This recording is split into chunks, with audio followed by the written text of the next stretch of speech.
Hello. So I have this really awful story that I would like to share with you.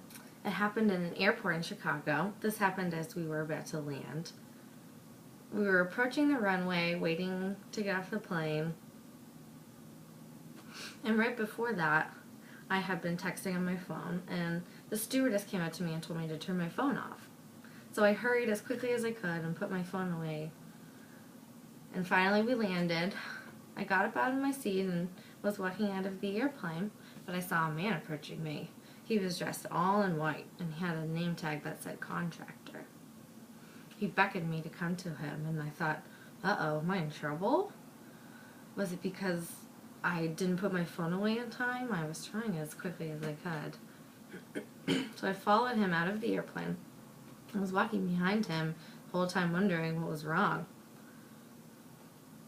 So he showed me his phone and asked if that was my name, and I said yes, and so I followed him into this room, and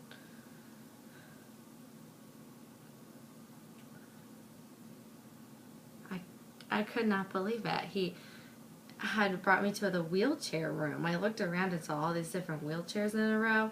He pulled one out and offered me to sit in it, and I said, no, I don't need a wheelchair. I'm just deaf, and that's all. I could not believe it. I don't need a wheelchair. He said, I'm sorry, ma'am, I'm just doing my job.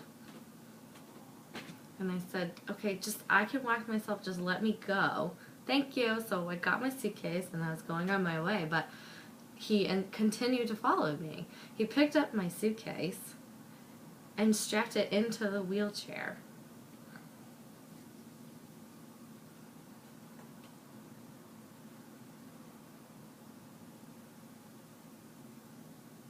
And I said, all right, go ahead, buddy. So I followed him. I was texting on my phone. My hands were free. It was a really long walk, so my arm didn't get tired from my bag being in the wheelchair. All these people were staring at me. It was a sight to see, and it was very strange. Everyone was thinking, what is that? It's pretty weird.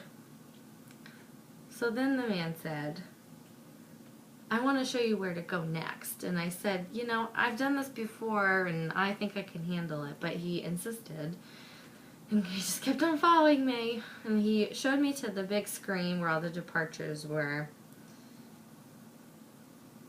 There were 2 cities, and they said Rochester. There were 2 flights that said Rochester, and he was trying to show me which one to go to. But he picked the wrong one.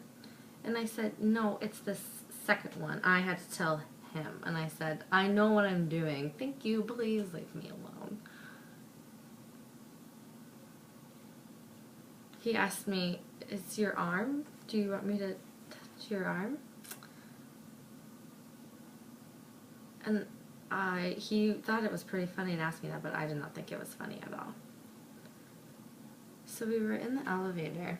I don't know what he was doing. I don't know why he didn't just let me go and go on my way. He just kept following me. And I was thinking, do I look like I can't walk, that I can't get around by myself? It's very frustrating.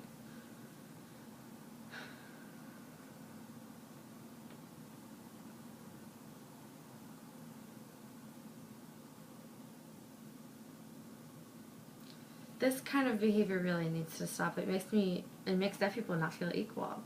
And that Geico commercial? It's about someone in an airport, and I feel the same exact way. I'm very frustrated, and it's not funny. And we need some serious education for airline employees that deaf people don't need wheelchairs. Thank you for watching.